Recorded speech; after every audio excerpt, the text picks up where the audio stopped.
Right, we have something for you before you go, because we have probably one or two questions there, the last ones, and then we have a surprise announcement coming soon. So this is like they do on TV, right? So this is what we're going to do. Question from here, please. Assalamu alaikum. Alaikum salam. My name is Mohan. I'm working for National Paints. Okay. My question is, the Holy Quran is from God. How can you prove it? All right. Thank you. Brother asked me the question that how can you prove that the glorious Quran is from Almighty God? Brother, I've given a lecture, Is the Quran God's Word? Which is about approximately 2 hours lecture. For the question and answer session for another 1.5 to 2 hours. We don't intend doing here. But surely I would ask one of the volunteers to give you that DVD, Is the Quran God's Word? Because even if I have to give in short, the answer will take at least 15-20 minutes. Not that I'm running away from the answer. Okay, fine. At least in a few minutes, I'll just try. The time is short, that is the only thing. Suppose and ask this question to an atheist and even to a person who does not believe in the Quran, that suppose there is an object which is given to you who no one in the world has ever seen before, and is brought in front of you and asked the question, who will be the first person who will be able to tell you the mechanism of this object who no one in the world has seen? As I'm asking the question, suppose there is something which is brought in front of you. There is an equipment who no one in the world has seen before, and if I ask you the question, who will be the first person who will tell you the mechanism of this new object? Who? Creator, very good. Some will say creator, some will say manufacturer, some will say producer, some will say inventor. Whatever it is, keep it in your mind. Now I ask you the next question. That's how did our universe come into existence? The person who has knowledge will tell us that first our universe was one primary nebula. Then there was a secondary separation, then the Big Bang, which gave rise to galaxies, the stars, the sun, and the planet Earth on which we live. When did you come to know? He will tell you we came to know about 35 years back, 40 years back. Big Bang. Now this thing is mentioned in the Quran 1400 years ago in Surah Anbiya, chapter number 21, verse number 30, where it's mentioned, Avalam yaral lazina kafru. Do not the unbelievers see anna samawati wal arda kanat ratkan fasaknahuma, that the heavens and the earth were joined together and we clove them asunder. This Big Bang we're talking about is mentioned in the Quran in a nutshell 1400 years ago. Some will say, maybe it's a fluke. No problem, don't argue with it. I ask the next question. What is the shape of the earth? So the person will tell me that the shape of the earth is spherical. When I ask the question, when did you come to know? He will tell that recently, 100 years back, 200 years back, previously we thought that the earth is flat. It was in 1577 when Sir Francis Drake, he sailed around the earth and he proved that the earth was spherical.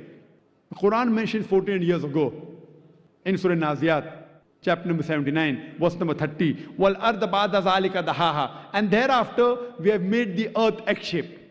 And today we know that the world is not completely round like a ball. It is geospherical in shape. It is flattened from the pole and bulging from the center. And the Arabic word dahaha refers to the egg of an ostrich.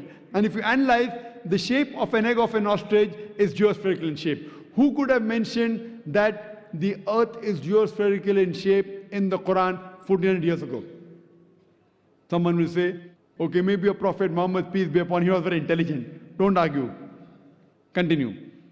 When we ask the atheist or a person who doesn't believe in the Quran that the light of the moon, is it its own light or reflected light? So he will tell us that previously we thought that the light of the moon was its own light. Recently, 100 years back, 200 years back, we came to know that the light of the moon is reflected light of the sun.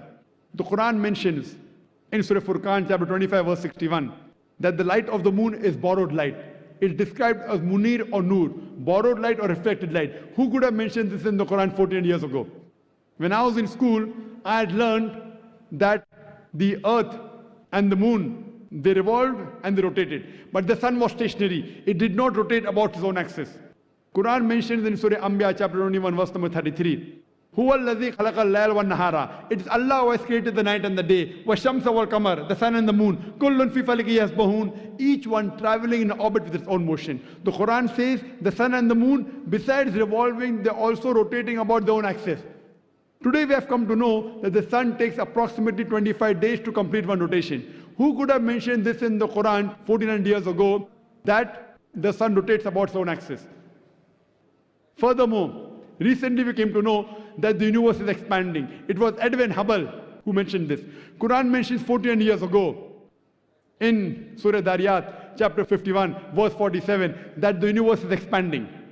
The Quran speaks about the water cycle in great detail in several places. The water evaporates from the ocean, rises up, forms into clouds, moves into the interior, falls down the red, in several places. In Surah Az-Zumur, chapter 39, verse 21. In Surah Mu'minun, chapter 23, verse number 18. In Surah Rum, chapter number 30, verse 24. In Surah Hijr, chapter 15, verse 22. In Surah Nur, chapter 24, verse 43. I can go on and quoting only the references of the water cycle in the Quran. Who could have mentioned this? We came to know recently in our school, we are taught that Bernard Palissy was the first person who described the water cycle in 1580, which is mentioned in the Quran 14 years ago. Who could have mentioned this earlier? Now there'll be a big pause. I can go on.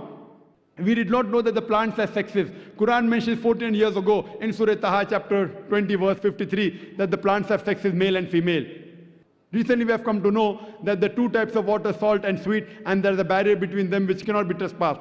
It's mentioned in the Quran in Surah Rahman, chapter 55, verse number 19 and 20. It's also mentioned in Surah Furqan, chapter 25, verse 53, about the same thing. The Quran speaks about embryology. The Quran speaks about medicine. The Quran speaks about genetics. I can go on and give a lecture of ours together. Who could have mentioned this 14 years ago? Brother, who could have mentioned that? What's the answer? Who?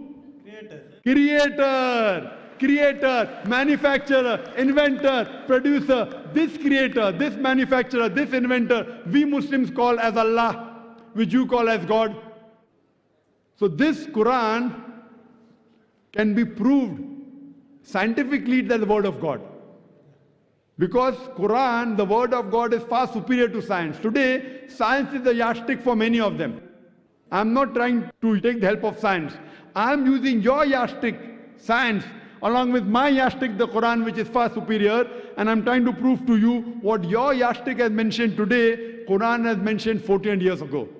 So with the help of your yardstick, the science, I'm trying to prove to the non-Muslims that the Quran is the last and final revelation of Almighty God, who we call as Allah. For more details, refer to my video cassette, Is the Quran God's Word?, in which various ways I've proved that Quran is the word of God. Hope that answers the question. Thank you so much.